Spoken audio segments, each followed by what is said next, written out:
Hello, everyone. Welcome to Season 3, Episode 12 of Chromatic Wednesdays. I'm Shirin Fulya Eransoy, and I'll be moderating the Q&A following the film screening today. I'm very excited to share with you 4 films this evening. These 4 films engage with myths. They incorporate mythical narratives only to create also their own. So they take kind of like the manipulative nature of mythologies, and using collage, found footage, humor, satire, they unravel these myths only to create their own enigmas for us audiences to decipher. So the 4 films we have this evening are Lake of Fire, a demonstration. We bear good news for our beloved country. Our cinema is celebrating its 100th anniversary. And on this shore here, I'm very excited because 3 of the 2 films' filmmakers will be with us. So Melik and Hakkı will be joining us via Zoom later this evening, and Yasmina Metwali is with us today. So before we start, Yasmina, maybe you'd like to say a few words, or if you want to keep it for later, we could also do it that way, but so that everyone can get to see you as well. Hello,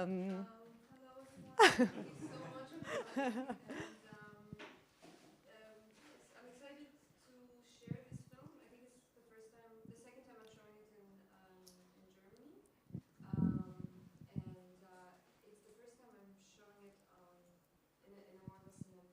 Thank you so much.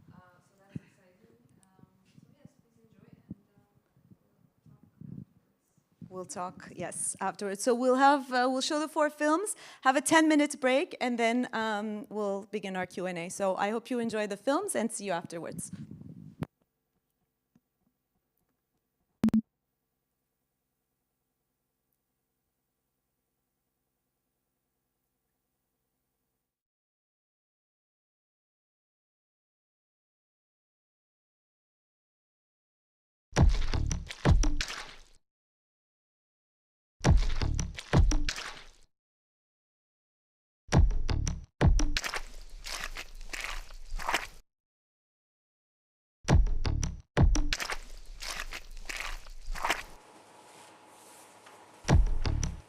It's never God's plan that man should die.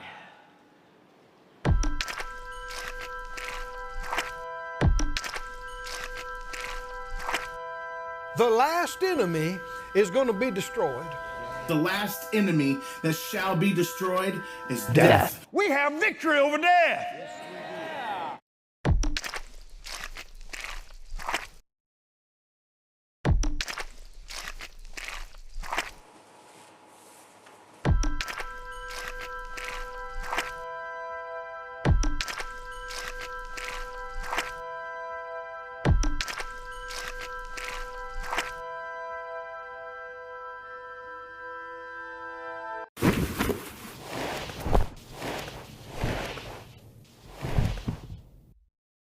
John 3:16, for God so loved the world that he gave his only begotten Son, that whosoever believeth in him should not perish, but have everlasting life.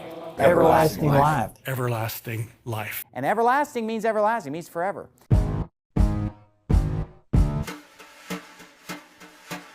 Death is an enemy to God. The last enemy is death. The last enemy is going to be destroyed.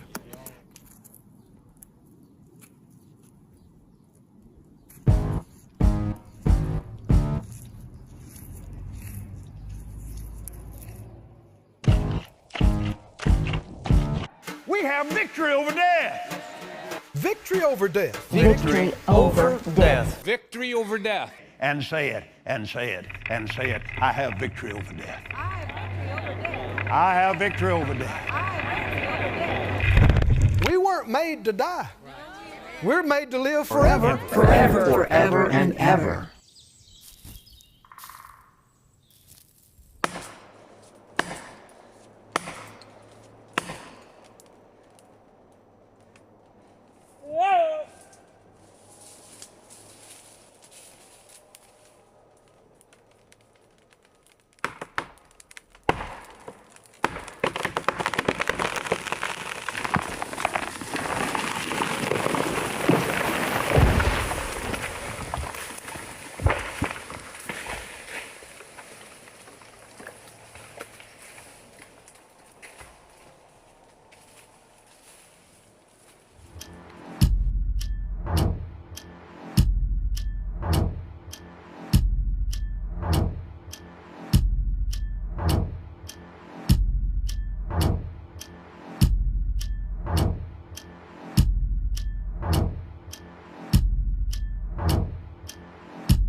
is it starts off sometimes very, very small, just a glance, but then it slides into the very pit of hell. Yes, there is a hell. There is a place called hell. Because God loves you. Really weird. If you loved somebody, you wouldn't send them to eternal damnation, right? God is love. Even hell reflects the love of God. God will never, never, never, never, never, never stop loving you. God loves you. God loves you. I'm begging you, please. This Hell is no joke. This is real. Have you made preparation? Have you made preparation? Have you prepared yourself for that day? For it is coming. It is coming. And there's not one thing you can do to stop it. That day is coming. Are you ready? You say, well, now, preacher, I just don't want to think about it. Not thinking about it's not going to change anything. Denying it is not going to change it. Saying it's not going to happen except for some long time off into the future, that's not so. Teenagers die, young people die, kids die, people die in their midlife, they die at all ages. The shock is waking up where you don't expect to be. Death is coming.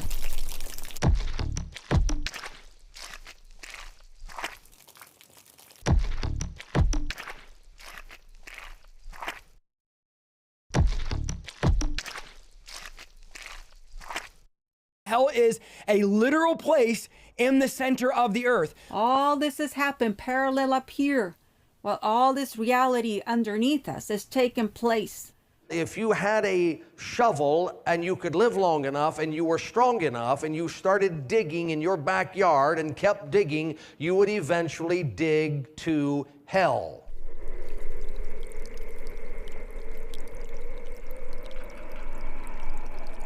People fall in there. There's no coming back. You'll find yourself falling, and all around you will be falling. As a matter of fact, the whole world that you inhabit at this time is going to be going downward, downward, and deeper, and deeper, falling head over heels. I was going down you go. It was getting darker and darker and darker. I have never seen or experienced, such Darkness.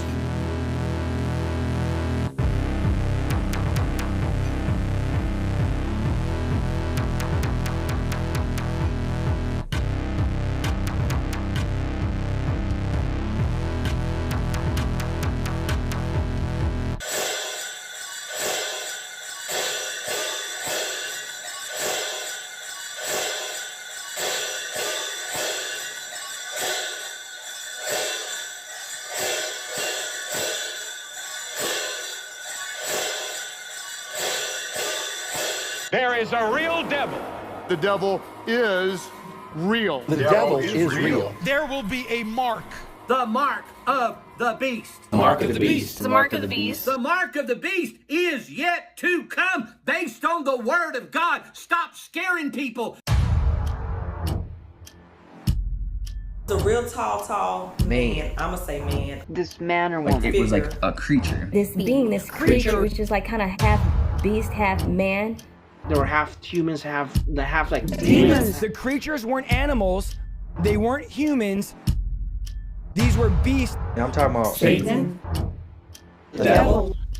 I couldn't even see its facial features because it was so dark. That's the reason those that go to hell will not see anybody else. It'll be too dark. His head a tiny head. Was ridiculously large. The big head and the black eyes. His eyes were black. He had like these black eyes. And I see these eyes all around me. Eyes of pure evil. It had a huge protruding jaw, gigantic teeth, and large sunken-in eyes. And all of a sudden, I see this huge area of liquid fire. Liquid fire, yellow and red, coming up like this. Extreme heat. The amount of degrees is unbelievable of how hot it is. The lake of fire. These And flames the fire just was rose just so from the ground intense. up. The sound was just so bad. It was just coming right from the ground. I'm here. I'm burning. I'm here. Of people screaming. Bring water. Water. There is no water in hell. In hell, extreme thirst. I wanted water. I wanted Just one drop I of just water. wanted some water because my mouth was so dry. It was very Horrific. Hell is real. Hell is real. It's so real. This is a real place. Hell is real. Save me from hell. Save me from hell. Be saved. This is not just a dream. Hell is It's a reality. Wake Hell up. is It's a a real real place. Wake up. Hell is Wake a real up. place, and you don't want to go there. Nobody wants to go there. This place is bad.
1,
2, 3.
Is this a monster?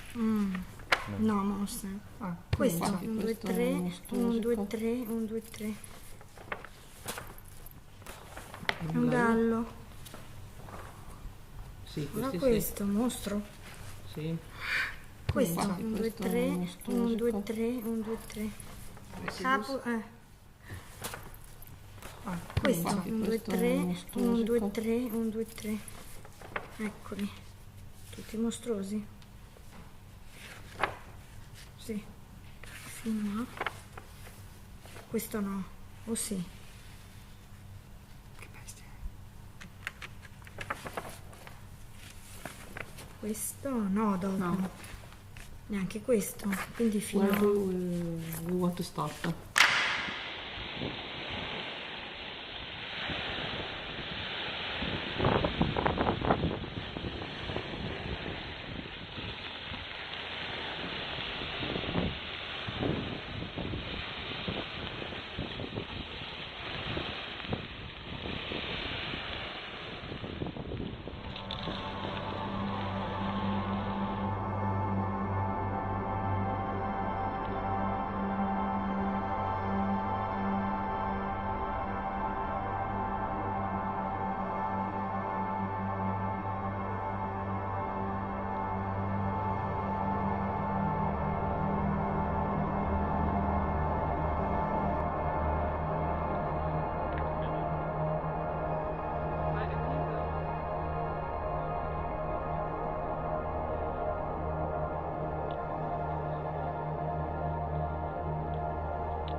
inside the library, which was planned by architect Count Konstantinovsky on behalf of Pope Benedict XIV. This was built in 1744 and was finished in 1756. Interesting point word here that it was planned in a very rational way.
Bir dakika. Bu geyiğe girmeden önce biraz gerilere gitmekte fayda var.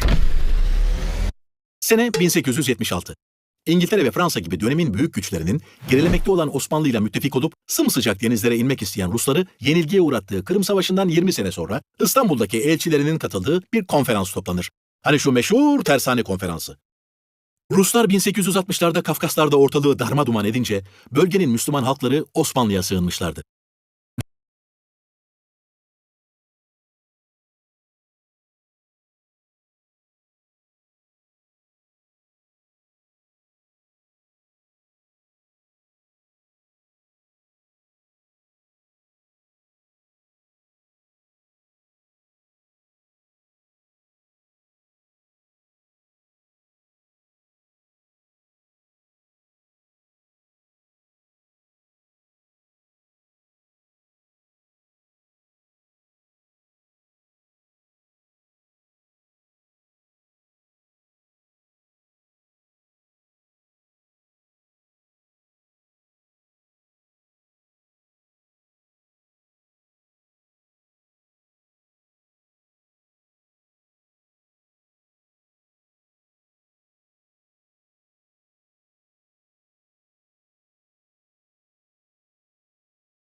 Devlet-i Aliye de en iyi bildiği işi yapıp bu insanların büyük kısmını ta Bulgaristan'a, Hristiyan halkın orta yerine orayı İslamlaştırsın diye isyan edivermişti.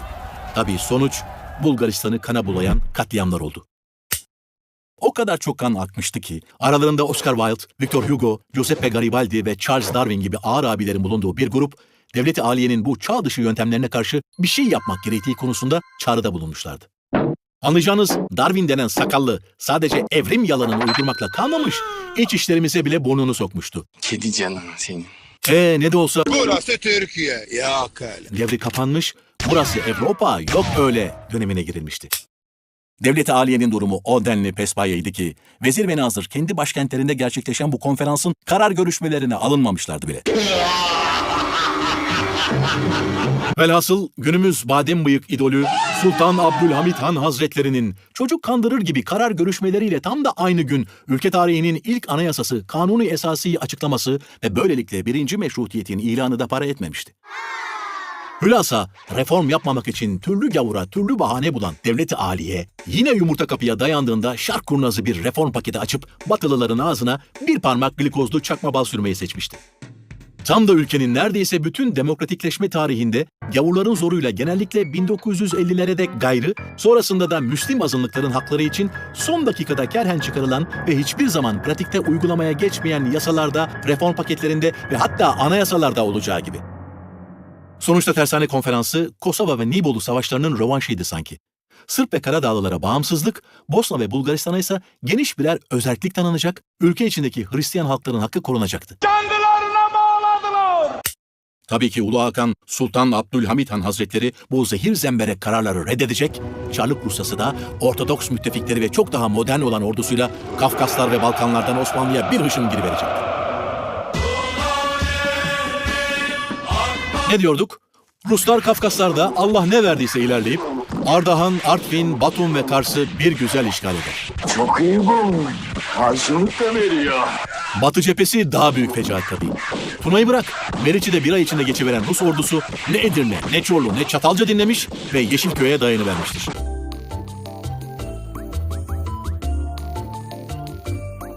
Artık Dersaadet bile tehdit altına girince Ulu Hakan da tükürdüğünü bir güzel yalayarak çok ağır ateşkes şartlarını kabul etmek zorunda kalmıştır. Haşat olan ordu ve Ayasofya'ya sersefil sığınan göçmenler de müessesenin ikramı tabii. Başta İngiliz ve Almanlar olmak üzere büyük güçler işin cılkının hepten çıkmasından ürküp Ruslara hele dur yiğidim deyince bir sene geçmeden Berlin'de toplanan meşhur kongrede biraz daha yumuşatılmış bir anlaşma imzalanmış ama bu bile Devlet-i Aliye'nin Sırbistan ve daha pek çok eyaleti tamamen kaybedip azınlıklara birçok hak vermek zorunda kalmasına engel olamamıştır. Arada İngilizlere rüşvet olarak Kıbrıs'ı da veriveren Abdülhamit Han Hazretleri mi? Tahta çıkmak için kerhen kabul ettiği kanunu esasiyi 1,5 yıl geçmeden rafa kaldırıp Türk milliyetçiliğinin doğurduğu ve memleketin anasını başka türlü ağlatacak iddiatçı kadroların Selanik'ten gelerek kendisini tepeleyeceği 1909'a dek ülkeyi kendini kapattığı Yıldız Sarayı'ndan demir yumrukla bir güzel yönetmiştir. Tüm bunların sinemayla ne ilgisi mi var? Yoksa bu sıçıp sıvama hikayelerinden sıkıldınız mı? Bir success story mi istiyorsunuz?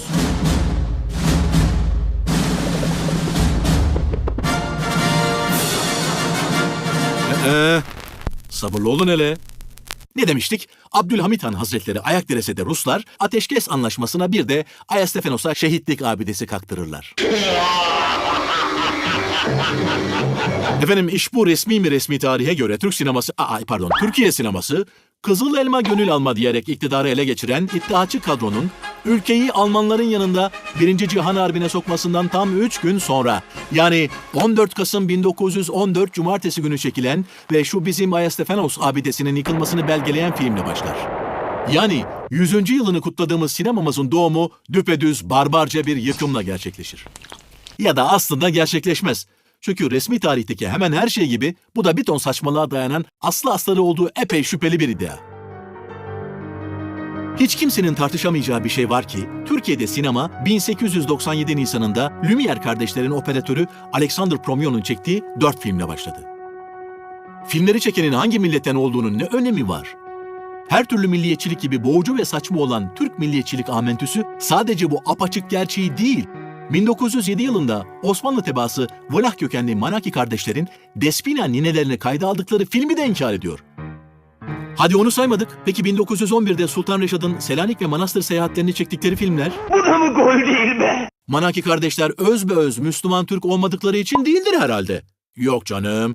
Müteferrika'dan tam 235 sene önce Osmanlı'nın ilk matbaasını David ve Samuel İbn Nahmiyaz kardeşlerin kurduğu ya da edebiyatımızdaki ilk romanı da aslında Şemseddin Sami'den 21 yıl önce, affedersiniz Ermeni, Hovsep Vartanya'nın yazmış olduğu yalanlarına da inanacak değilsiniz değil mi? İdam talebiyle yargılanmaktadırlar. 100 yıl başında İttihat ve Terakki'nin hem sonucu hem de körükleyicisi olduğu Türk milliyetçiliği ve ürettiği yalanlarla dolu resmi tarih, her şeye öylesine derin sinmiş ki İyisi mi Türkiye sineması tahsihimizi geri alıp Türk sineması demeye devam edelim biz. Başarı hikayesi mi diyorduk? Bu toprakların bütün demokratikleşme süreci kerhen gerçekleşmiştir demiştik ya. Buna paralel olarak bütün modernleşme çabası da öyle kerhen olmuştur. Zira birileri modernleştikçe ordusunu güçlendirmiş, değişime direnen devlet-i aliyenin ordularını Viyana kapılarından İstanbul kapılarına süpürüvermiştir. Tüfek icat oldu, mertlik bozuldu. Bu yüzden de memleket tarihindeki her türlü modernleşme istisnasız ordudan başlamış ve orada kalmıştır. Böylesine militarize bir toplumdan da bu beklenirdi ne de olsa. Anadolu'daki pek affedersiniz Ermenilerin puf diye yok olmasından 6 ay kadar önce çekildiği ve ilk olduğu varsayılan bu filmin yönetmeni de bir yedek subaydır zaten. Efendim huzurlarınızda Türk sinemasının kurucusu, ilk rejisör Fuat Uzkınay. Rejisörümüzün bu bahsedip durduğumuz filmini size izlettirmek isterdik ama aslında her türlü kifayetsizliğini, ne de olsa göçebe toplumuz saçmalığıyla açıklayan, kervanı yolda düzen, hallederizci milletimizin fıtratında olduğu üzere filme ait tek bir kare bile ortalarda yok. Hatta filmi izleyen kimse de yok. Hatta belki de öyle bir film yok. Filmin rejisörünün bile filmden haberi olduğu pek söylenemez. Oraya gelene kadar bırakın filmin çekilip çekilemediğini, abidenin tam olarak nasıl yıkıldığını bile bilmiyoruz ki.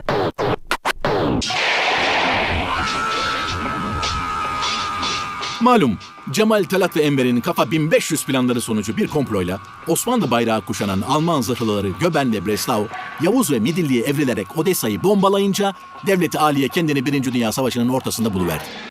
Ancak harpten ve yenilmekten bezmiş efradını buna ikna edip gaza getirmek lazımdı. Ayastefanos'taki Rus abidesinin yıkılması da ideal amaset fırsatını sunuyordu. Bu çerçevede abidenin ordu tarafından planlı programlı olarak patlatılmasına karar verildi. Bu mühim hadisenin de nedense bir Müslüman Türk tarafından çekilmesi istendi. Soruldu, soruşturuldu ve Osmanlı'da ilk film gösterimlerini düzenleyen, aslında daha önceden 2 tane de film çekmiş olsa da Rumen vatandaşı bir Leh Yahudisi olduğundan ocak dışı sayılan Sigmund Weinberg'in çekirgesi, seferberlikle askere alınmış Fuat Uzkınay adlı İstanbul Liseli yedek subay bulundu. Ve bu iş ona tevdi edildi. Oysa garibim Fuat daha önce hiç kamera kullanmamış, sadece projeksiyon makinesinin başında durmuştu. Tüm bu hikaye, Nurullah Tilgen isimli bir vatandaşın başının altından çıktı aslında. Sağ olsun ta 1954'te yani varsayılan filmden 40 sene sonra daha Fuat Uskunay yaşıyorken kıytırık bir dergide yazdığı yazıda kuyuya bir taş attı, sonrası ise malum. Hikaye o ya, önce abidenin yıkılmasına karar verildi, sonra da bunun çekilmesine. Sefirlere haber salındı. Alo, buyurun efendim. Müttefik Viyana'daki sefaret Sasha Gesellschaft'ı buldu, kamerayı kapan Viyanalılar trene atlayıp İstanbul'a geldiler. Orduyu Hümayun bunları aldı, Sirkeci'den trenle Yeşilköy'e, oradan da doğru dürüst yolu olmayan Şenlikköy'deki abidenin oraya. Oho, en az bir hafta. Sonracıma Viyanalılar 200 saat içerisinde artık ne kadar olduysa Fuat'a kameranın nasıl çalıştığını anlattılar. Anlatırlar tabii, ne olacak? Adam İstanbul Erkek Lisesi mezunu, Almanca biliyordur diyeceksiniz. Evet ama İstanbul Erkek'te Almanca eğitim 1912'de başladı. Yani Uskunay'ın cümle Almancası yok. Askerlik terhis belgesinde sadece az Fransızcası var deniyor. Velhasıl Fuat o kısıtlı sürede kıt Fransızcasıyla artık anlatılanları ne kadar anladıysa. Tercüman vardır canım mı dediniz? 1914 İstanbul'unda seferberlikte herkes askere alınmışken Almanca bilen Müslüman Türk tercüman bulunacak da acilen yine aynı yolla abidenin oraya gelecek de ha bir de o Kasım günü şafak vakti havanın çekim yapmak için yeterince aydınlık olup olmadığı sorusu var tabii. Ölme şeyim ölme. Sonuçta rivayete göre garibin Fuat bilmem kaç kilo dinamitle patlatılacak olan abidenin yakınına gitti, maniveleyi çevirdi ve kimi kaynaklara göre 150, kimine göre ise 300 metrelik bu filmi çekti. Gerçi daha filmin nasıl çekildiğine gelene kadar filmin konusu olan yıkımın tek seferde değil 2, hatta molos kaldırılmasında sayarsak 3 aşamada gerçekleştiği konusunda türlü iddia var. Birinci yıkımın nasıl gerçekleştiğine dair 2, ikinci aşamanın nasıl gerçekleştiğine dair ise 3 ayrı iddia ve bunların varyasyonları. Evet, yanlış duymadınız. Gelin şunları bir inceleyiverelim. Resmi, kuru mu kuru iddiaya göre 14 Kasım Cumartesi günü öğleden sonra Davutpaşa kışlasından gelen askerler kamerasıyla Fuat ve makineleriyle fotoğrafçıların da bulunduğu planlı bir tören çerçevesinde abideyi havaya uçurdu. Fakat Ruslar abideyi çok sağlam inşa ettiklerinden veya düpedüz askerlerin beceriksizliğinden kullanılan patlayıcı yetersiz geldi ve abide ilk denemede yıkılmayıp sadece hasar gördü. Oh, no. Tanin gazetesi 15 Teşrin Nisani 1914 pazar tarihli sayısı gururla bilgilerinize sunar. Millet-i İslamiye şüphesiz payitaht-ı muazzamada Rus galibiyetini ilan eden bu abidenin vakasına tahammül gösteremezdi. Ahali önce binanın ahşap aksamını yakmış ve bilahare kâgir kısmını da tahrip etmiştir. Fakat hedim ve tahribe başlanmazdan evvel din ve dinayete hürmetkar olan halk tarafından kulenin yukarısına muallak bulunan cesim çan yesar taraflardan muallak çanlar indirilmiş, kulenin üzerine vesai tahrip edilen mahallere Osmanlı bayrakları reksolunmuştur. Binanın içinden çıkarılan eşya polis müdürlüğüne teslim edilmiştir. Tabii ki de polis müdürlüğüne teslim edilen o eşyalar şerefli polisimizde kayboluvermiş. Allah Allah! Burada ne işi var bunların? Bakın sonradan Müslüman olma Saray-ı Hümayun fotoğrafçısı meşhur Abdullah biraderlerden Kevork olanı 1919'da Kızıl Kayser kitabında o milleti İslamiye'ye nasıl da giydiriyor. İnsan sureleri hiçbir yerde güzellik nişanesi olmamıştır. Lakin bu Türkiye'dekiler çirkinlikleriyle farklıdırlar. Korkunç bir bulandırıcılık gösterir. Cahilliğin simgesi olan taassubun, kinin ve zalimliğin fışkırdığı bu yüzler kadavra arayan sırtlan sürülerini anımsatmaktadır. Tahrip işi başladı. Kemik yığınları parçalanıyor, parçaları havada uçuyor, kafatasları kemiğin kemiğe çarptığı zaman çıkardığı donuk sesi yayıyordu. Vahşiler tekmelerle ölülerin kafataslarını uzaklara atıyorlardı. Sanki futbol oynuyorlardı. Her şey kırılıp döküldükten sonra sürü memnuniyetle haykırdı. Kendisini 30 senedir rahatsız eden bir yabancı vücudu etinden ayırmış bulunuyordu. Vatanın minnetini kazanmışlardı. Bu alçaklar biz harp istiyoruz diye bağırdıktan sonra Balkan Harbi'nde Bulgarlardan kaçıyorlardı. Şimdi ölülere saldırarak cesaretlerine kavuşuyorlardı. Velhasıl diyor ki, ilk aşamayı asker değil halk gerçekleştirdi. Şanlı ordumuzsa Moskov gavurunun sapasağlam yaptığı yıkılmak bilmeyen abidenin işini ikinci aşamada bitirdi. Peki, ama nasıl? Ordu ya da gaza gelen halk tarafından yıkılamayan abide, bilmem kaç kilometre uzakta Marmara Denizi'nde demirli bulunan Hamidiye kruvazöründen atılan top atışıyla parça pinçik edildi.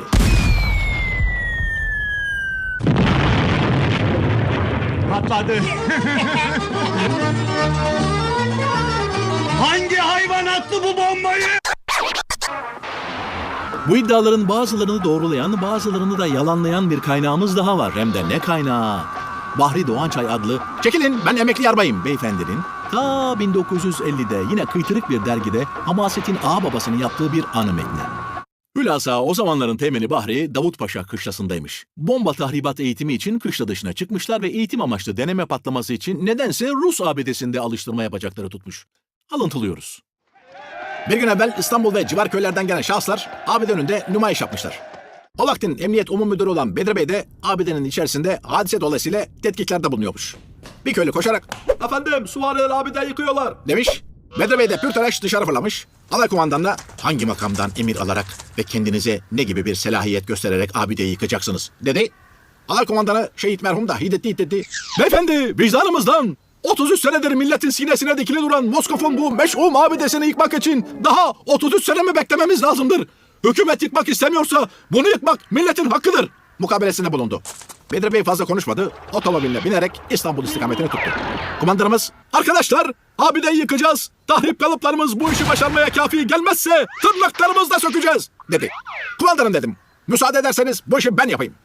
Neyse Teğmen Bahri ne kadar büyük kahramanlık yaparak ABD'nin altı ayağına da nasıl tahrip kalıplarını bağladığını ve ateşlediğini ağdalı anlatıyor. Sonuçta patlamaya rağmen ABD'ye hiçbir şeycik olmuyor. Ertesi gün kışladan daha çok patlayıcıyla dönmek üzere oradan ayrılıyorlar. Tabii ki olan oluyor, haber gece vakti ta Enver Paşa'ya dek ulaşıyor ve yıkımın engellenmesi için ABD'ye güya bir sürü asker ve subay gönderiliyor. Şafak vakti soluğu yine ABD'de alan hızlı Teğmen Bahri devam ediyor.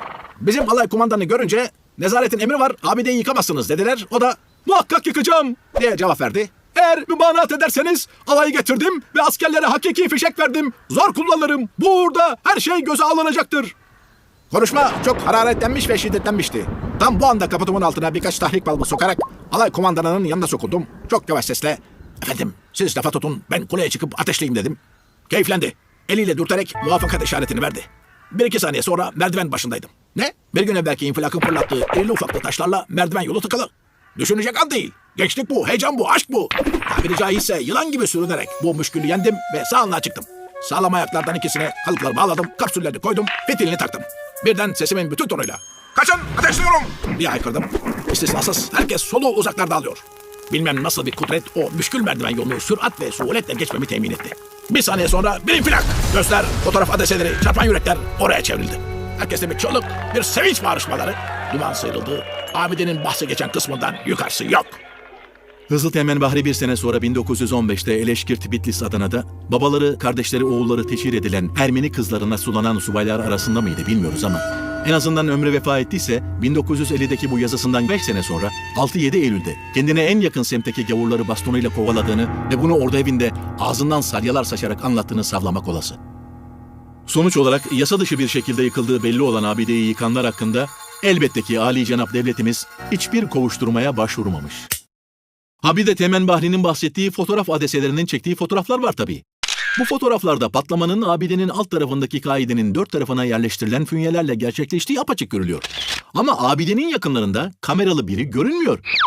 Hadi onu geçtik. Uskunay kadraj dışındaydı dedik. Emekli Yarbay Bahri'nin hikayesine göre bu kadar spontane gelişen bir olayda kamera ve tercümanın yıkım törenine yetiştiğini varsaydık. Fuat da zeki adam ve selam işi anında kapıp filmi hakikaten çekmiş olsun. Gene bitmiyor ki. Malum film kayıp. Tamam, Uskunay bu filmi çekti, sonra da orduya teslim etti diyelim. Fakat 30 sene önceki elektrik faturalarını dahi atmamış bu memur zihniyetli arkadaşımız, filme dair tek bir satır dahi çiziktirmemiş. Röportajlara bakıyorsunuz, Uskunay'ın arkadaş çevresi de, kahramanlaştırdıkları babalarına toz konduramayan çocukları da Fuat Bey'in çok dürüst biri olduğunu tekrarlayıp duruyor. Ama Fuat Bey'den bu filmle ilgili tek bir söz, tek bir anı olsun işitmemişler. İstisnasız hepsi diyor ki, Fuat Bey çok dürüst bir adamdır, yalan söylemesi mümkün değil. Tamam da bu kartvizit ne o zaman? Fuat Bey kendisine yapıştırılan ilk Türk filmini çeken adam payesini hiç ses çıkarmadan benimseyince yalan söylememiş mi oluyor yani? Ömründe ilk kez kamera kullanan genç Fuat'ın ufak bir hata yapıp filmi çekmeyi becerememesi ve her aklı selim asker gibi bunu komutanlarından saklaması çok mu saçma? Diyeceksiniz ki kimse gelip de Fuat'ım ne oldu bizim film diye sormamış mı? Vallahi sormamış olabilir çünkü Uskunay'dan hesap sorması gereken ordu foto filmin başında da yine Uskunay var. Hem biliyor musunuz epitopu 3 sene önce 1911'de henüz elden gitmemiş olan manastırda Sultan Reşad'ı sehpanın üzerine yerleştirdiği ağır kamerasıyla gardan çıkarken çekmeye çalışan Milton Manaki görüntüyü netleyebilmek için Sultan Reşad'a "Haşmet Baba bir saniye kımıldamadan durabilir misiniz?" diye ricada bulununca padişahın emirerleri "Çekme kardeşim yasa!" diye Milton'a saldırmışlar. Sultan Reşad da öküz korumalarına "Bırakın çocuk oynasın" diyerek Milton'u kurtarmış ve filme çekilmeyi başarmıştır. Velhasıl savaş zamanı bizim Fuad'ın oynayıp oynayamadığı hangi komutanın umurunda olmuştur ki? Bu filmi gördüğünü söyleyen bir yiğit var. Hoppala. Ama bu zat Fuat Uskunay'ın Ordu Foto Film Merkezi'nde işe soktuğu akrabası Gafur Yakçak'ın. Dediğine göre üstleri çıplak deri eldivenli 80 ila 100 kişi Kabataş iskelesinin önünde... Aman pardon o başka hikayeydi. Neyse efendim. Gafur'u filmi gördüğünü, komutanlarına da gösterdiğini ve filmin 1939'da merkezin Ankara'ya taşınması sırasında kaybolduğunu iddia ediyor. Ama bu iddiasını Nijat Özün'ün te 1970'te yazdığı kitaba yaptığı itirazda dile getiriyor. Beyefendi biraz ağırkanlıymış herhalde. Bu arada küçük bir parantez açıp Burçak Evren'in ellerinden öpelim. 70 sene sonra mevzuyu kurcalamasaydı kafası kesilmiş tavuk gibi filmin varlığını sorgulamamaya devam edecektik belki. Uskunay'ın filmi çekmeye muvaffak olduğu ihtimalinden yola devam edersek diyebiliriz ki savaş sırasında film orada burada süründü, sonra da bir hıyar bunu kaybetti. Filmin adı yazılı boş bobin kutuları kaldı miras olarak. Lakin insanın aklına geliveriyor. İngilizler İstanbul'u işgal edince Yıldız'daki Ordu Foto Film Merkezi'ne yapılacak bir baskınla malum filmlerin İngilizlerin eline geçmesinden ürkülüp filmler yok edilmiş, Ayasofya da aralarına karışıp güme gitmiş olabilir mi? Bir sivri zekalı bizim Ayasofya'sı da bir Ermeni kilisesinin yıkım filmi sanıp pelikülleri imha etmiş olamaz mı mesela? Ya da başka bir hıyar filmi alakasız bir filmin kutusuna koydu ve film yıllar sonra tesadüf eseri ortaya çıkıp Fuat'ın hayaletinin "Bu da size kapak olsun" diyeceği güne dek yanlış bobin kapağının altında uykuda bekliyor. Ya da Ordu Foto Film'de eski filmler yanar peliküllerden yanmazlara aktarılırken bambaşka bir hıyar bizim filmi önüne çıkan başka bir filmin kıçına ekledi ve hiçbir aklı evvel eski püskü filmleri sonuna dek izlemeye tenezzül etmediğinden bizim film gene uykuda. Veya film başka bir yerde gösterilsin diye gönderildi, orada unutuldu. Veyahut da film basbayağı yandı, bitti, kül oldu. Türkiye'de bürokrasi ve arşivlerle azıcık da olsa alakası olmuş herkes, bu ihtimallerden herhangi birinin kolaylıkla gerçekleşebileceğine kani olmuştur herhalde. Neyse efendim, lafı iyice uzattık sanki. Bir varmış, bir yokmuş. Biz sinema severler nasıl yıkıldığını bilmediğimiz bir abidenin yıkılışının filme alındığı iddia edilen, belki de hiç çekilmemiş hayal ürünü bir filmi, şanlı Türk sinemasının ilk filmi kabul etmekte kalmayıp bir de ona IMDb'de 8,5 puan vererek sinemamızın dal yedi işini kutlarken bunu en iyi kutlayabileceğimiz yer olarak da tabii ki çürümeye terk edilmiş müstakbel barok opera AKM karakolunu uygun görmüşüz. Bu durumda bize düşen tek şey hazrola geçip hep bir ağızdan haykırmak. Müjdeler var yurdumun toprağına taşına, erdi sinemam 100 şeref yaşına.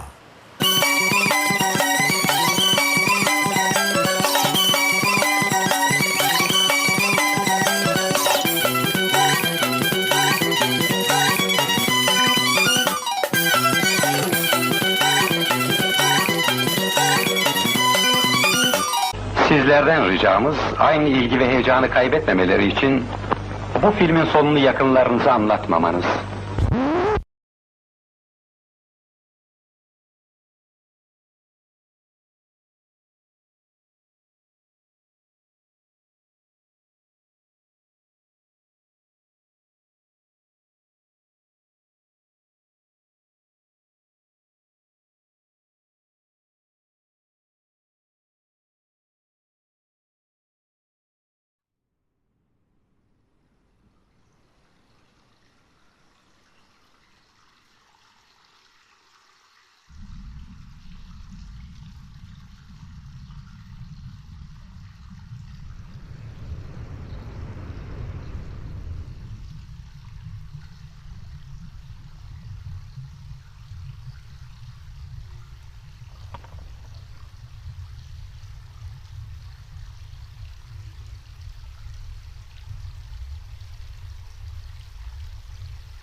be lost.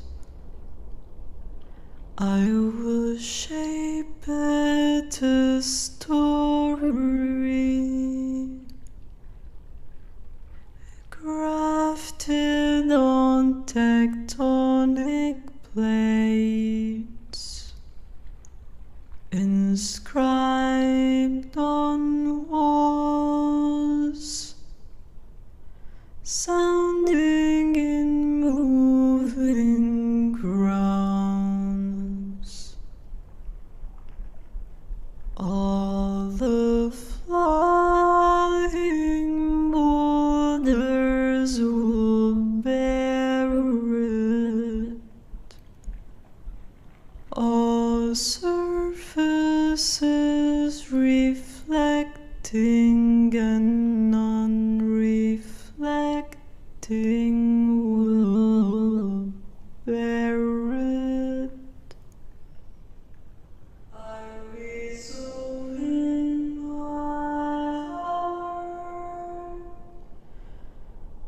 with courage in my spirit, that even if all the gods abandon me, I will take my love with me and fly with the quail when the summer ends, to countries I do not know, where I know I will be received, seen on the screens of houses, the story of my courage will have to me.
take 2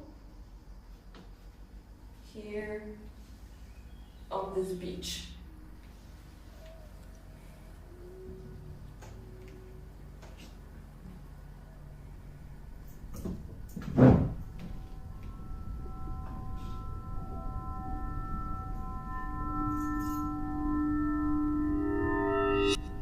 Here on this beach, no longer there is life. Here on this beach, lovers have wept.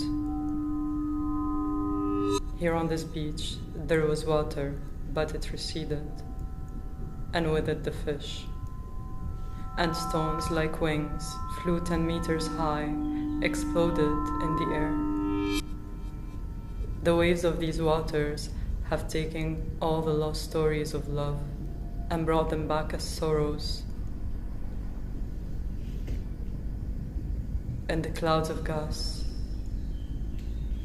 Here in these murky waters, the waves may take the stories of death, but no forgetfulness enfolds them. Here in the stone, I will not bid my farewell, as I will come back forever. The story of my past will not be lost, and the tectonic grounds will bear it. All the walls will bear it, all the moving grounds.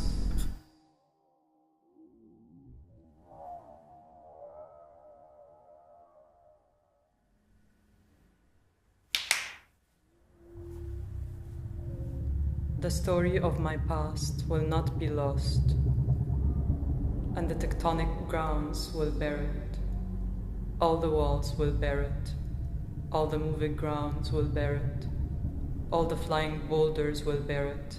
All the reflecting and non-reflecting surfaces will bear it. There is resolution in my heart and courage in my spirit. Even if all the gods abandoned me, I will take my love with me and go with the quail when the summer ends. To countries I do not know, but there I know I will be received. Perceived on the screens of houses, the story of my courage will remain after me, as my armor will melt into a celluloid memory and will forever glow like water, a light like air, no radiation in the abyss, no more surging rivulets or serpents in disguise. My story turns to stone.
Was a child, I lived by the sea, and one day, slightly after daybreak, and heralded by a thick succession of fiercely shaken thunderbolts, the solidity of the whole earth was made to shake and shudder, and the sea was driven away.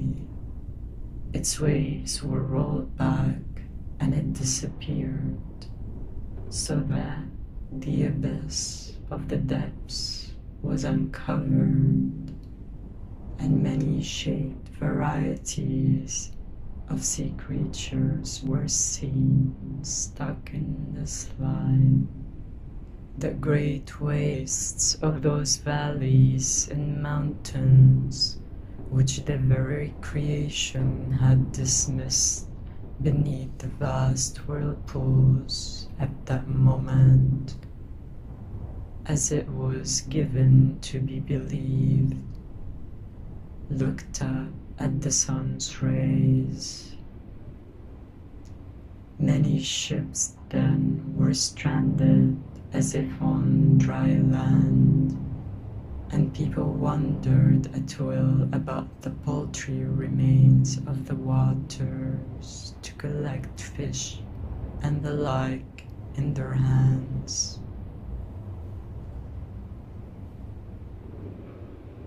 Then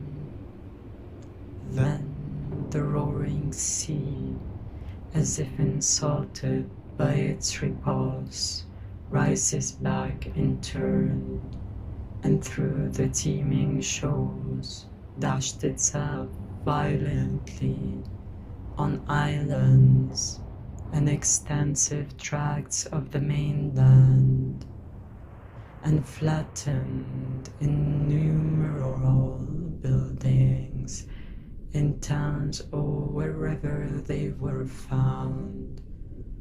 Thus, in the raging conflict of the elements, the face of the earth was changed to reveal wondrous sights, for the massive waters returning when least expected killed many thousands by drowning, and with the tides whipped up to a height as they rushed back, some ships, after the anger of the watery element had grown old, were seen to have sunk, and the bodies of people killed in shipwrecks lay there, faces up or down.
On Perseus' feet were the flying sandals, and across his shoulders was slung the black-bound sword suspended on a sword belt of bronze, and he hovered like a thought in the mind, and all his back was covered with the head of the monster, that dreaded Gorgon, and the bag floated about it.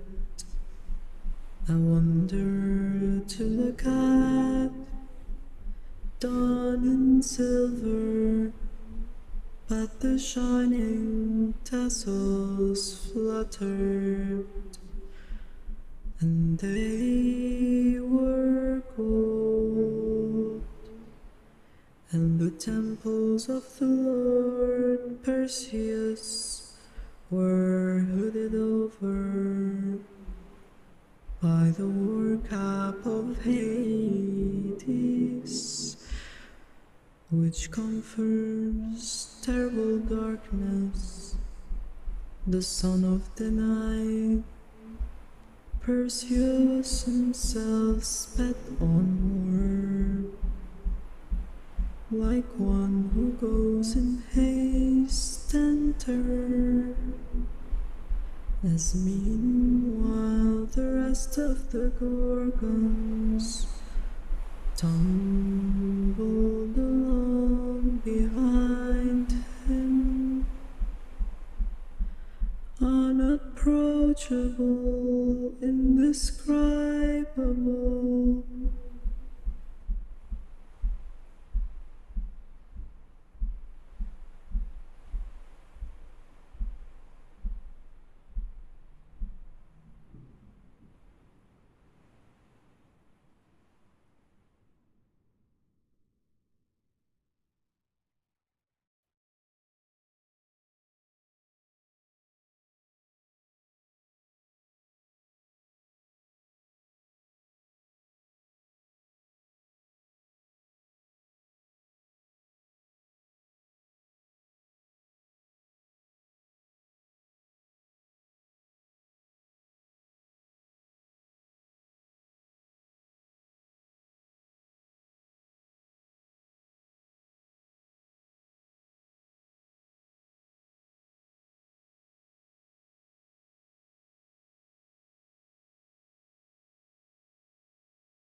So I think we will begin slowly. Thank you all for joining us for the Q&A session. We will begin our Q&A session with the filmmakers of We Bear Good News for Our Beloved Country. Our cinema is celebrating its 100th anniversary. Hakkı Kurtuluş and Melik Saraçoğlu. I'd like to shortly introduce them. Hakkı Kurtuluş is a director, writer, scriptwriter, producer, and actor. He studied film, communication, and German studies at the universities of Galatasaray, Lyon, Paris, Tübingen, Weimar, and Berlin. As a cultural historian, he teaches at Berlin International University, IES, and CIEE Berlin. Melik Saraçoğlu graduated from Galatasaray Francophone High School. He wrote, directed, produced, and edited several features and short films, and won several national and international awards. He wrote the novels Hospital Notebooks and Citizens Berzins. In 2021, Saraçoğlu released his latest film, Together We Shall Die, and Incurable. So Hakkı and Melik, thank you so much for being with us. Yeah. Thank you, and good evening to everybody. So I guess thank you so much for sharing your film with us. It was a really wonderful discovery, albeit 8 years late for me, but it was a really wonderful discovery, and it was great to be able to screen it in this context. From what I understand and from what I gathered from what I read is that this was a film that was, I guess, commissioned, or Istanbul Modern asked you to make a film for the 100th anniversary of Turkish cinema in 2015. So can you maybe perhaps give us a little bit of background information as to how you were approached and how the idea to make a film about the myth of this, the demolition of the Hagia Stephanos monument came about? I can begin, Hakkı, if you want. Yeah, go ahead, please. Okay, so yeah, I mean, as you explained, we always made our films together as a duo, let's say, as directors. So after our second feature film entitled I Am in English, like real eyes, in Turkish Gözümün Nuru, Istanbul Modern Museum asked us to make a film about the Turkish cinema. Not just us, but they called 5 different filmmakers. When I say 5, Hakkı and I think that we're like one filmmaker. So 5 different films from 5 different directors about Turkish cinema. But the thing is, they had the idea that praising Turkish cinema, because praising Turkish cinema because it was its 100th year.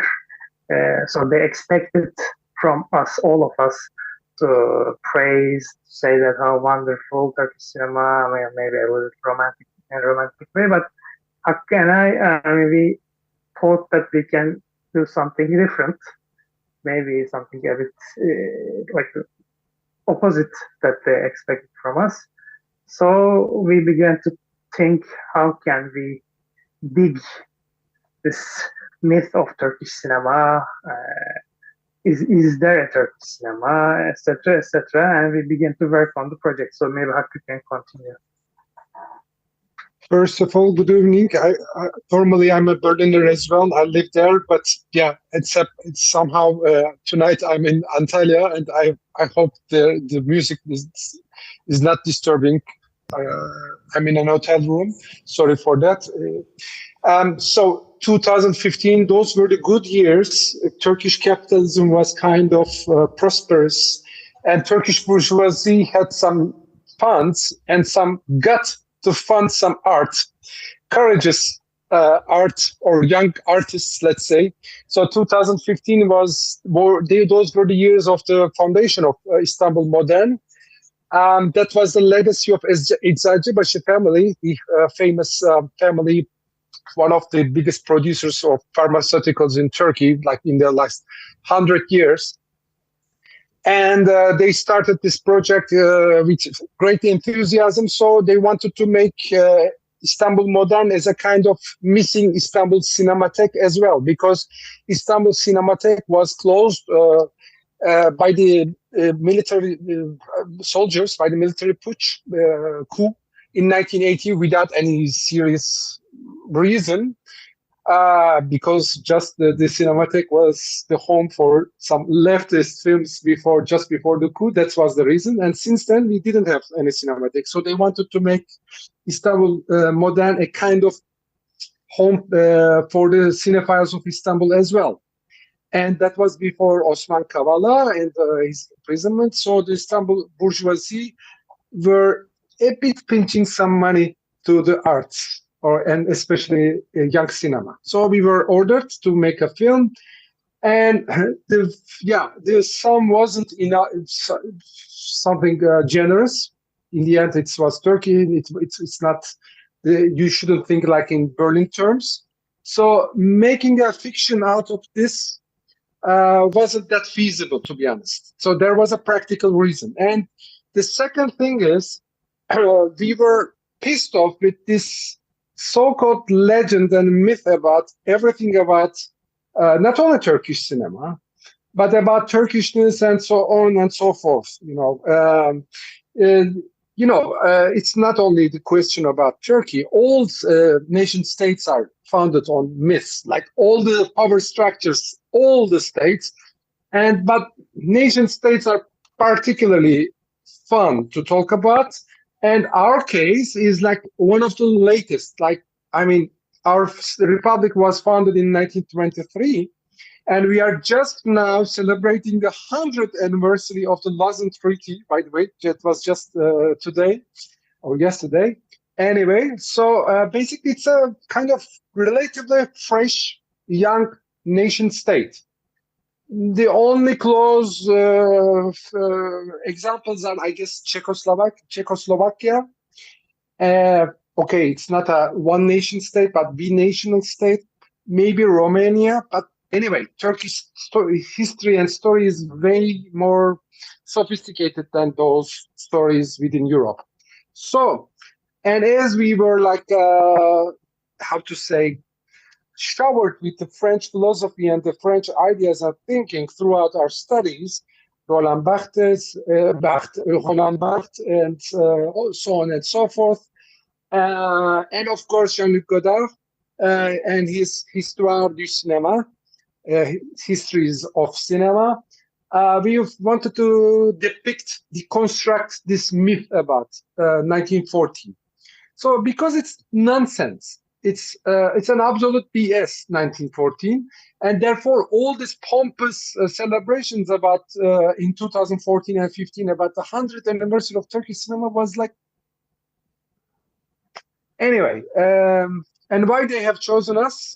Because in our previous film, I Am, that Melik mentioned, some part of the film was passing in Lyon, in the city where we studied film. And in particular, Institut Lumière, where, the famous factory of Lumière brothers, where the very first film has been shot. So we refer to that, the birth of cinema, and as they know that we are film history freaks, they have chosen us. I guess at the end, some of them were regretful about our choice, but yeah, in the end it worked. How? Because Turkey was kind of not like today at that time, and the film stayed under the radar. That's why. Yeah. You mentioned earlier that obviously 2015 was much better than today, although 2015 was also not paradise. But in a country where archives or history writing in and of itself is we have such problematic. It's so problematic to have access to it, or Meltem Ahıska talks about Turkey's archives as missing archives and things like this. How did you go about actually making the film? There was already some historical evidence or lack thereof regarding this film. What was kind of your research journey, let's say, in putting these bits and pieces together? Was it like, I guess, like, I mean, humor or satire is part of your filmmaking, but how did that kind of, I guess, complement the lack of evidence, or were you able to use that in terms of filling or not necessarily filling the blanks of this missing history? Before answering that, I must add something because maybe you forgot, maybe you didn't want to mention, but you said that it was much more better than today. Of course, you were right, but let's not forget that even Istanbul Modern, who funded this project, after watching it, as they thought that it's too hot for them and too risky for them and dangerous for them, they wanted to censor this film, by the way. They didn't want to screen this film in their screening. They just wanted to screen the other 4 films, but not this one, because they get afraid of it. They thought that it's too political, or they might have some problems with the government, etc. So they want to find some pretexts, some reasons to not to screen it. But at the end, thanks to Müge, who was the director of the film section of Istanbul Modern, she really fought for it, and we screened the film. Let's add this part. Yeah, kudos to her. Yeah, we need to mention her, definitely. You are right. Yeah.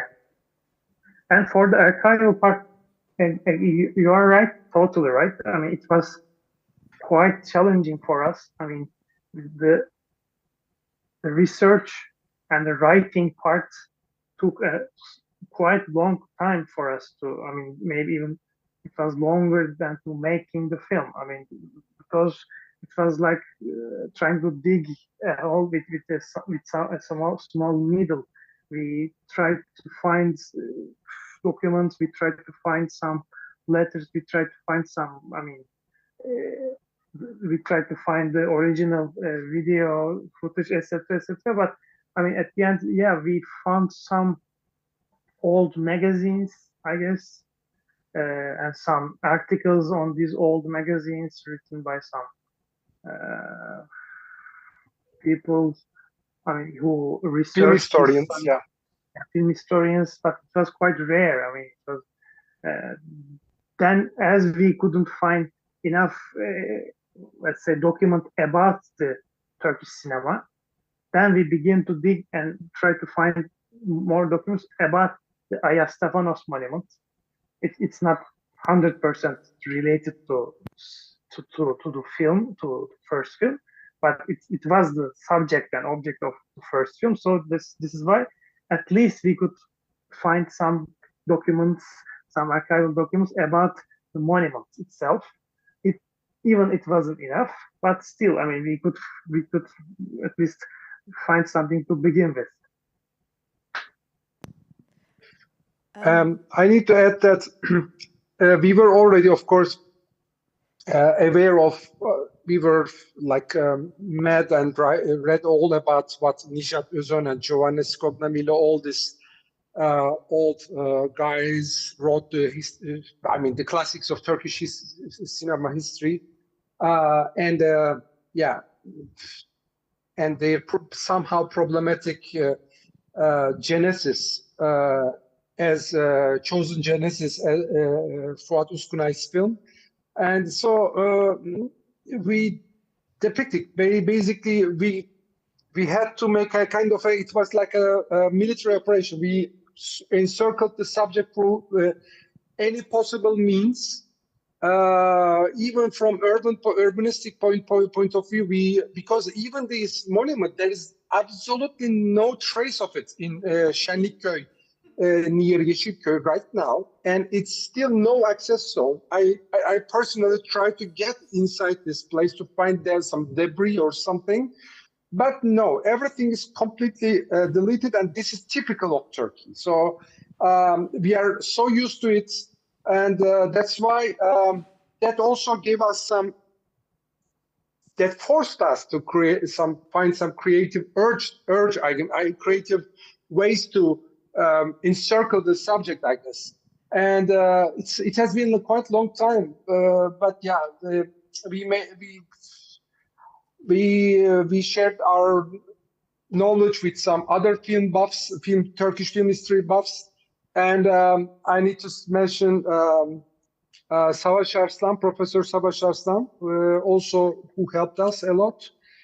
Yeah, so it was like we accumulated all our knowledge, tiny bits of knowledge about the subject, and yeah, then we made a mold out of that, and yeah, that's how we advanced. We can say, and as you see, there are kind of reasonings quite a lot, like about the possible outcomes. Some of them are really, some people took them seriously and wrote them somewhere, but they are like, yeah, as BS, as nonsensical as all this story about the 100th anniversary, etc. So everything is in shatters. In fact, it was like already very badly mounted thing, and like it's an old IKEA cupboard, badly mounted. So, and you try to transport it, everything is shattered. So that story was like during our research, everything destroyed itself. It falls into pieces automatically as soon as you start poking holes into this story that has been, as you said, written about by some of the Turkish historians.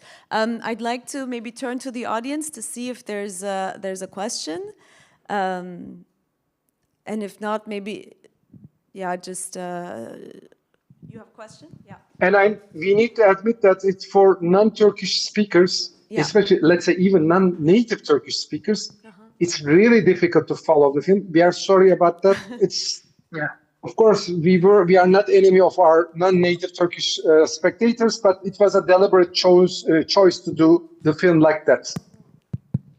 I mean, speedy and fast. Hello.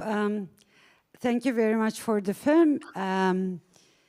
Actually, I was trying to ask you that how you could able to show it in the 100th year of the anniversary, but you answered this. Actually, it's a very brave film, actually, and then also I really like the way that how you combine and then how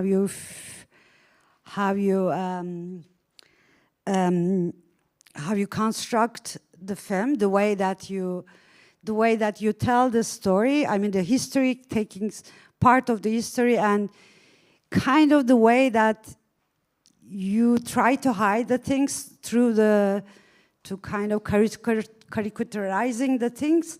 But actually, the people in Turkey, for sure, they understand. Like the government, they wouldn't like it to mention Madımak, actually, because this is their part. So you really step on the very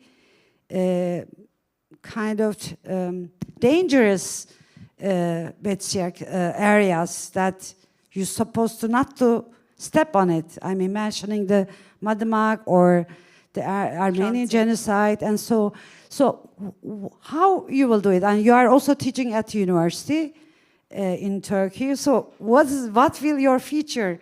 What will happen to you? So just I wanted to ask this.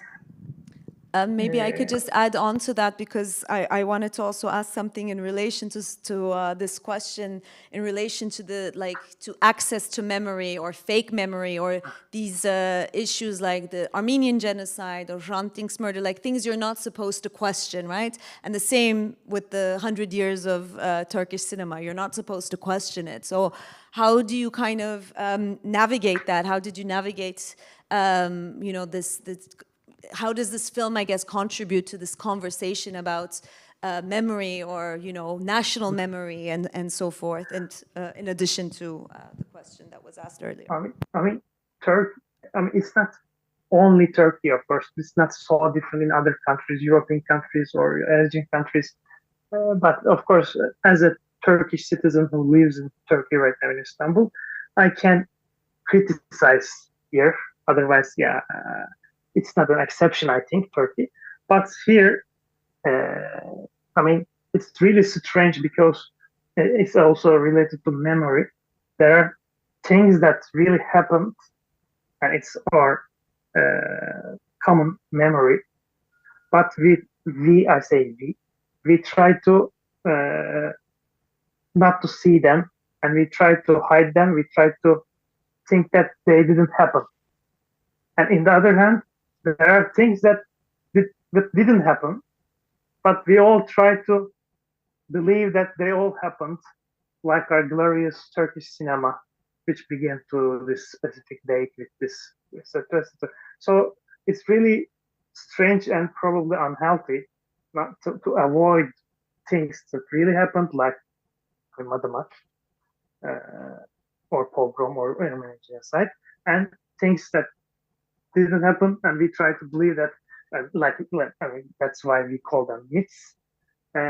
So in the film, we really try to work on this idea as well. We try to be brave, and we try to say that. And as Hakkı explained, the film is really, by the way, really high-paced and quick. Even the narrator's voice, it's really quick. It's like overload. We want to create an overload feeling as well about the information. This is why it's not even the real voice of the narrator. Maybe Turkish people right there, that they know him, Altan Erkekli, he's a famous actor. We even changed his voice and made it faster, 10 or maybe 15% faster than normal speed, because we really want to give all this information, and we really want to, we want to talk about Madımak, Armenian genocide, program, like overload. Instead of trying to be shy and try to hide some parts and try to shut up about some risky stuff. No, we really want to attack. We wanted to give all the information, all at once, because this is why I said overload, and try to show that the stuff that we try to believe in, the myth of Turkish cinema, it's fake. All of these are real, but the big picture, the film is about the Turkish cinema, and it's fake. So yeah, this was the idea. And personally, for me, as I'm still trying to survive in Istanbul, of course it was risky, but it's not a new film, by the way. It was already screened in 2015, and right now it's still screening on Mubi platform. It's so people can watch it.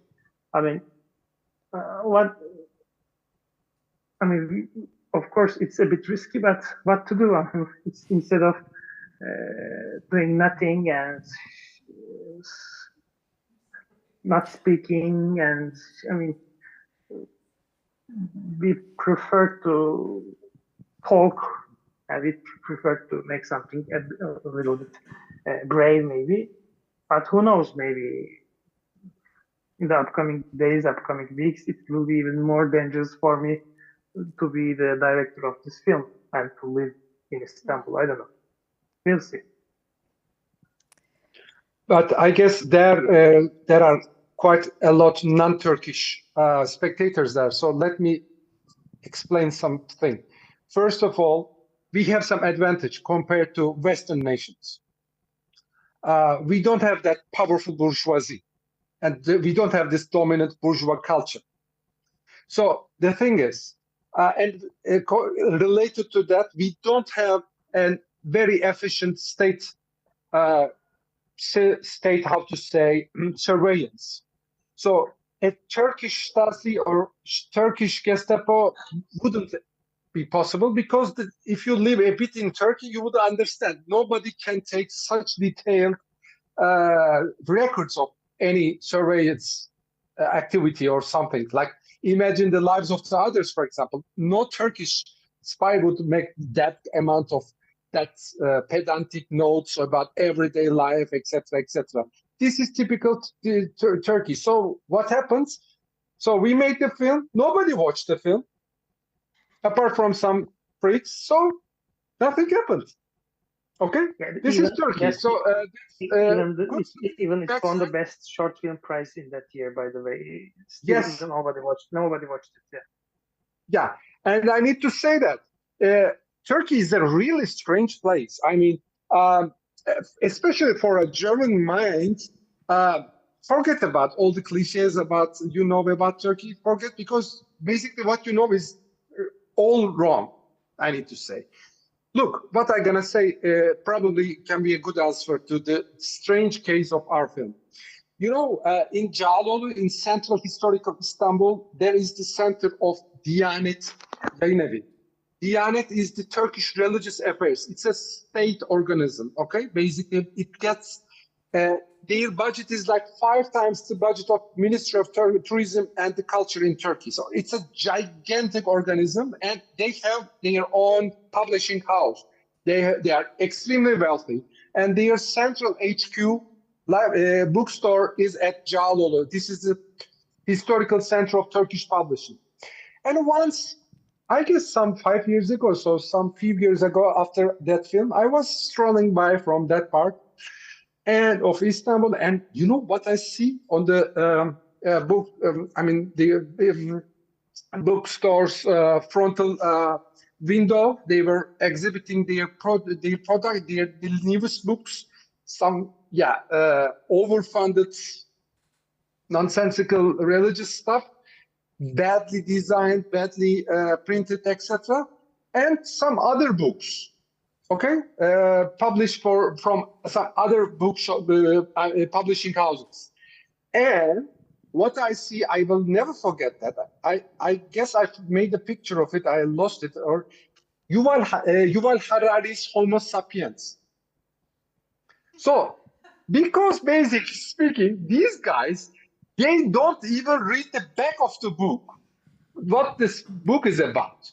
So they don't have any idea what Yuval Harari in Homo sapiens says. It's contrary everything against what Islam says. And they were basically promoting this bestseller book at that time in Turkey in their frontal window with a great pride. That's typical Turkey. I can give like 100 examples like that.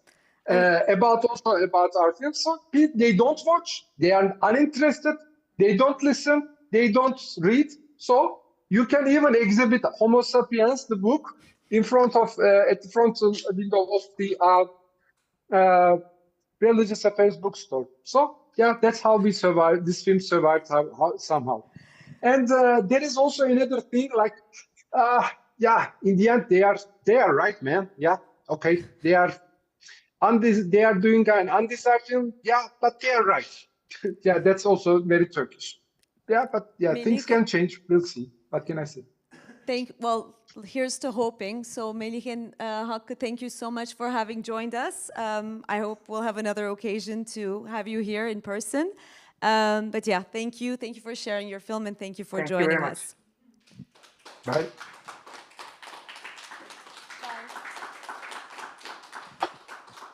So without further ado, I'd like to invite our second guest here, Yasmina Metwali. Please, if you can join me here on the stage, I guess. Yes.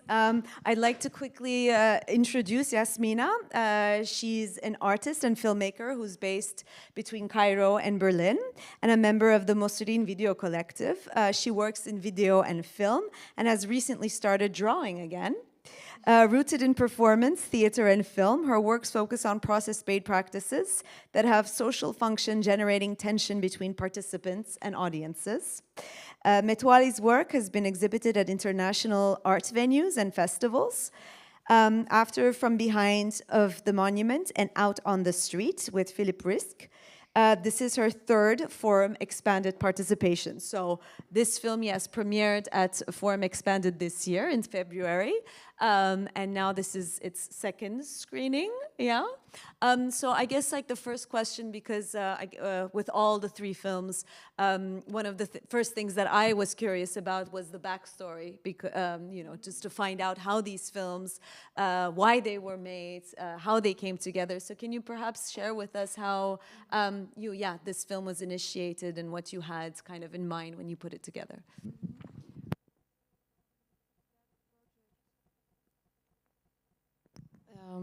Hello, thank you for this introduction and invitation. I mean, the project really starts with a collection of artifacts that I was invited to look into or investigate as one of the artists involved in an exhibition that took place in Beaux-Arts and Museum earlier last year. And the idea of the curation or the curators, Sara Rifi and Edwin Nasr, was to think of these museums and these museum objects as like a starting point for these new commissions to come in and to reflect upon. So the more like general, like the place or the setting was the Mediterranean and Alexandria as a city, but looking into different historicities that come with a place, such as that city, which is which has these different pasts. And I mean, one of the artworks or one of the artifacts that did not make it to the exhibition was a mosaic of a Medusa. So all of them are, you need to imagine, like there's all these sculptures and mosaics and drawings and maps that come from different museums from Europe, from Egypt, from all these different places that that on one hand, you know, take care of these objects, but also very much, in some cases, protect them, or like that form of protection or taxation of these works, or giving them value through colonialisms of sorts that happened in the past, changes also the dimension or the understanding of what that museum collection and what a reflection on that would look like. That particular mosaic is in Biblioteca Alexandrina. It did not make it to the show. It was exhibited in the form of a drawing. I mean, without going too much into detail of why that was the case, it is difficult to work with, I mean, a little bit what was just discussed here in a very different dimension, and thinking of film, or thinking of how not certain knowledges are kept,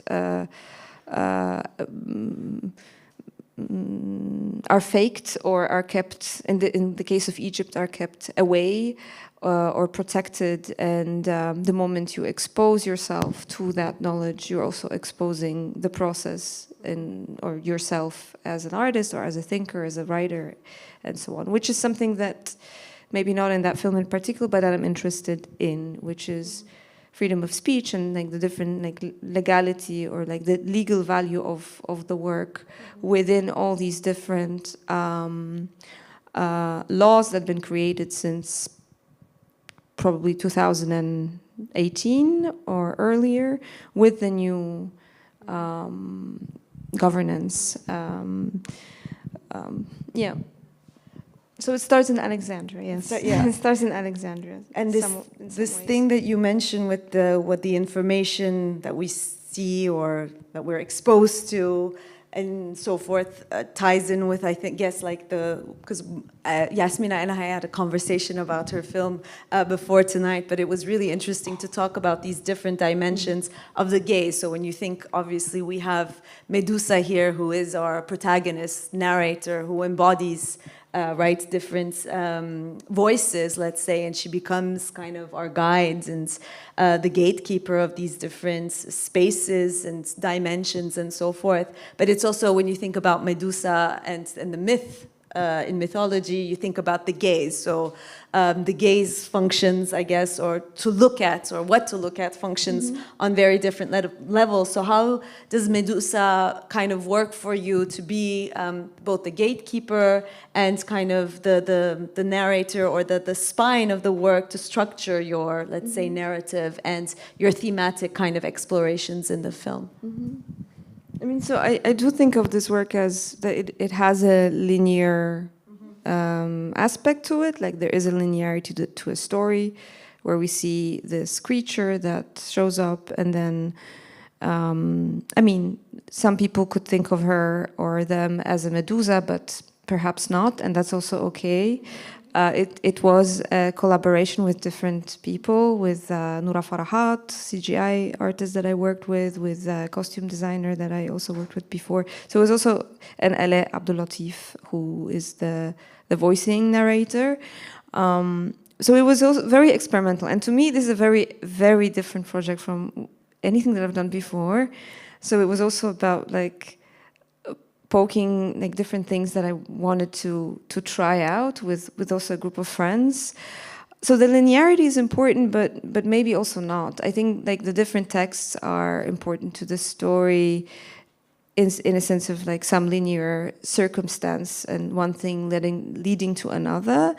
The story of immortal Gorgon, mortal Gorgon, one of the few monsters that, or turned to monsters that were mortal, reappears somewhere in a landscape. It was Florence. It maybe doesn't matter, but to me it mattered because that was also that like Western entry or the gatekeepers of these mythologies. But thinking about these pasts in also future or futuristic tense.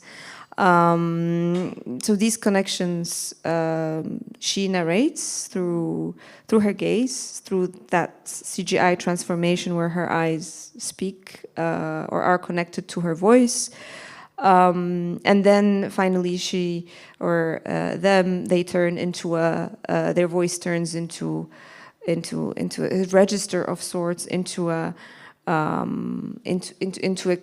potentially a creature that is no longer a creature, but is a voice, is an avatar that could live or narrate other stories in the future, independently of this project. That could be a future actor or protagonist in other stories. This is something that I was developing closely with Noura. We did not get too far. Like we would want to maybe think of a future of this protagonist. But like going back to the text, I think for me what was interesting is to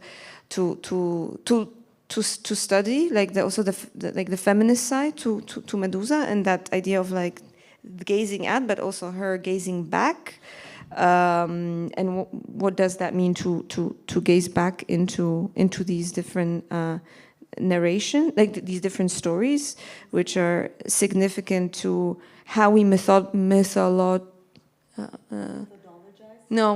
mythology. So how myth plays into in the past, but similarly today or in the future, how myth plays into our understanding of a surrounding. So similarly to earthquakes or volcanic eruptions, and Medusa's sons who were born from her blood, from her death, who represented significant historical moments, such as the earthquake in Crete in 365 AD, which is then one of the texts which speaks of these different carbon formations on rocks, which indicate the exact time of what happened, or whether it's then a testimony of a writer, Marcellinus, who lives in Alexandria at the time of that earthquake, when the water recedes.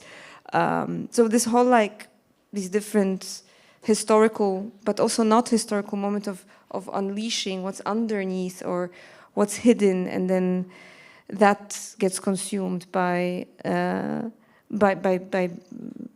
nature. But then what happens when, what I'm then interested more in is what are these rock formations, what are these museum objects, and what kind of role they play in finally that futuristic vision of another museum that was never built under the water, under the Mediterranean in Alexandria, under Mubarak's reigns. These kind of projects are, these kind of phantasmatic futuristic projects is very much what these dictatorships are built upon, very often military dictatorships. So it's and maybe it's not that visible, but maybe for some it could be. This kind of depiction also visually, like that found footage that was in the film, is very much how these projects are also sold to the public. yeah, so I mean, it's one of those projects that never came to fruition, and it doesn't need to, really. It's also not about that, but I think there's a lot about within that, or within these kind of projects. Similarly now, there's many of the whole new like there's a new administration city that is in the middle of a desert in order to move away from what was Tahrir, or what was the revolution 2011 and the aftermath of that with the Muslim Brotherhood and is to shift the gaze somewhere else. So this is a very this kind of shifting gazing, or where do you look, is what is how these cities thrive. I love all these different levels. Like you start with a myth to talk about, you talk about the past, you talk about the present, and you also like kind of have this gesture towards the future, and all these different, like, you know, from Medusa to talk about even the gaze of the ways in which, you know, dictatorships mediate our gaze to direct it towards what they want us to see and whatnot. So, and also in the film, in terms of the material you use, you know, you have obviously, you're shooting your protagonist. You're using CGI. There's also, as you said, like found footage, simulation, and there are paintings. So how did kind of all these like what were the challenges, or like in putting all these like collating them together visually, but also it's not only a collage of these visuals, but also a collage of all these different stories and from the past and the present that you bring together. So what was, I guess, like in terms of the assemblage of the film, what were some of the challenges that you faced? I mean, watching it now again, I mean, I can see how packed it is, and I think one of the things that I was trying out was to really pack it with these different, almost like a DIY way of like montaging, and like it's not perfectly framed or cut, or like there is that also, like there is like a self-criticality towards like image production or overproduction or over aestheticization of sorts, and I think, but I don't think that comes across enough.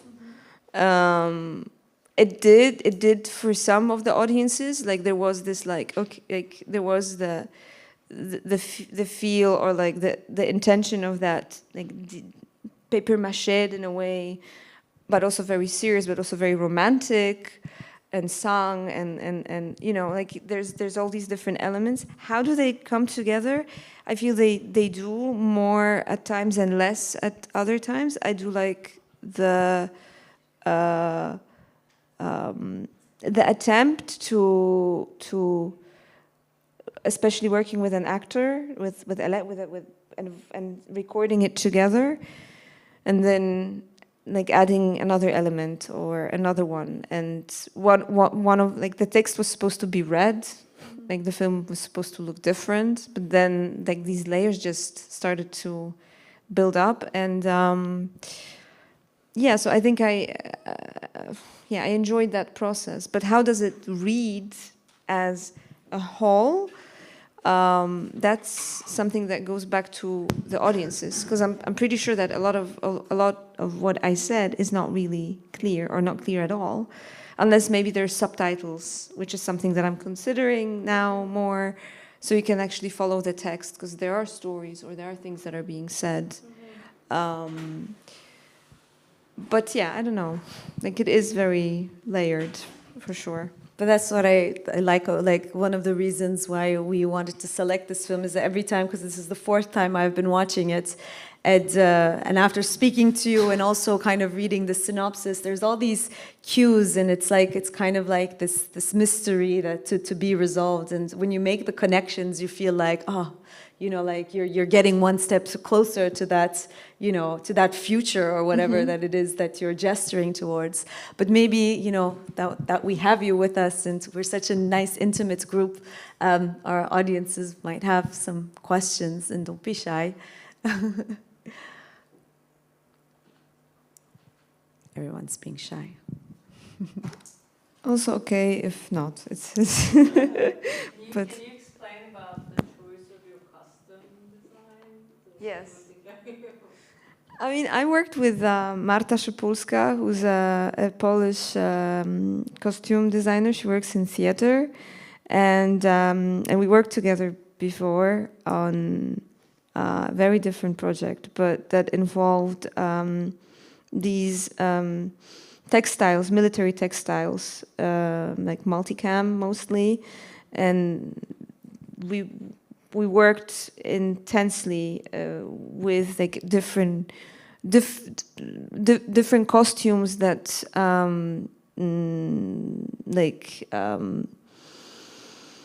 I mean, the idea back then was very, maybe I'm not going to go there because that's like a whole other story, but with this one, the idea was to take it over the top, and one of the inspirations was, I think it was Dracula, Keanu Reeves' Dracula. There's that full body costume in red, and to think of something that is costumish as well, that is a bit over the top, and the textile itself is also very not something that is worthy. So to think of like a superhero aspect there, and so I mean it was a very spontaneous decision to. I mean, I was thinking a lot about the shape and the crown and what that crown is, and then we ended up with that funny, like, layered costume. For me, the layering is important, but it goes into like different things from the past that involve layering for protection or layering as like it really goes back to the protest and the way the revolution and being part of an intervention group during like harassment. But that's like a whole other, but like this kind of layering where you wear something and then you put another thing up, and then, so it was this like hero, but also funny and cute and witty idea that is completely unpractical as well. And probably would not maybe appear in a theater scenario, but maybe in a movie it can. Yeah. I love how there's like so many specific references when you talk to places, you know, like the project starts with a project about Alexandria, and then you talk about your own kind of, you know, the protests in Tahrir. And so forth, and yet the film is like such a gateway between, like, you know, the protagonist just goes between all these different spaces and non-spaces and dimensions and times also. So what is kind of like, what is the relationship between like these fixed geographies versus this character who transcends these fixed places? I mean, I think that stories transverse and change places. I think that's also the like my critique or like my worry about how whitewashed everything, you know, is. Whether it's graffiti in Tahrir or whether it's the way the Mediterranean looks, like how the shore needs to change in order to change our memory of a place or an event, or even just that basin, that Mediterranean, which is a gateway from Egypt through Libya and to Italy and Greece. And I mean that basin, that space is terrifying. You know, that And I think that fear, or like being fearful or frozen, is also very much about that. How do you gaze back at that? Like, how do you confront these very scary realities? So I think it's less and less about a place and more about how Alexandria or the Mediterranean or that region has been redefined, and every time in a very similar way, in a way. Like, we need some kind of myth to, like, there's always a myth involved, or a truth of sorts, in order not to see, or to protect oneself from seeing or witnessing or knowing what's there, what's under there. The comfort of this knowledge also protects you from having to face. Yeah, but also, like one of Mubarak's cute project to, I'm gonna show. Like, he takes on that role of that Baba Mubarak, that giver, the one that it will unleash the history of, or the pride that we take in that this is Egypt. That I'm gonna show you where it is. So look here, but don't look there. But then you look at a fantasy, just like the bridges that are being built now between different neighborhoods or above neighborhoods, destroying entire communities, and covered with advertisement and whatnot, so you don't see and you just travel. So it's more about these trajectories which